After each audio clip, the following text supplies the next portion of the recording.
পাওয়ার হিটিংয়ে নতুন বাংলাদেশ, এশিয়া কাপে কি মিলবে সাফল্য? টানা 2 বছর প্রতিটি ক্যালেন্ডার বছরে 100 বেশি ছক্কা হাঁকিয়ে বাংলাদেশ দেখাচ্ছে নতুন শক্তি, বড় শট খেলার ক্ষমতা। এত বছর ধরে যে দলকে রক্ষণাত্মক ক্রিকেটের প্রতীক ধরা হতো, সেই বাংলাদেশ এখন টি-20 ক্রিকেটে নতুন পরিচয় উজ্জ্বল।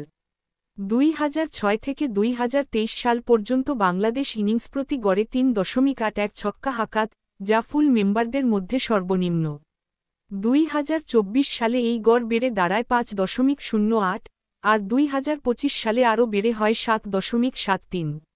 2024 ও 2025 মিলিয়ে বাংলাদেশি ব্যাটাররা মেরেছেন 238 ছক্কা, যেখানে 2022 ও 2023 মিলিয়ে ছিল মাত্র 130।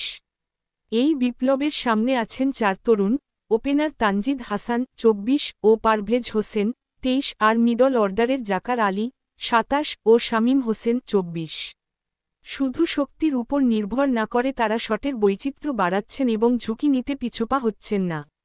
2021-23 সালে প্রতি 9.5 বলে একটি ছক্কা আসত, এখন সেই অনুপাত নেমে এসেছে 5.58 বলে এক ছক্কায়।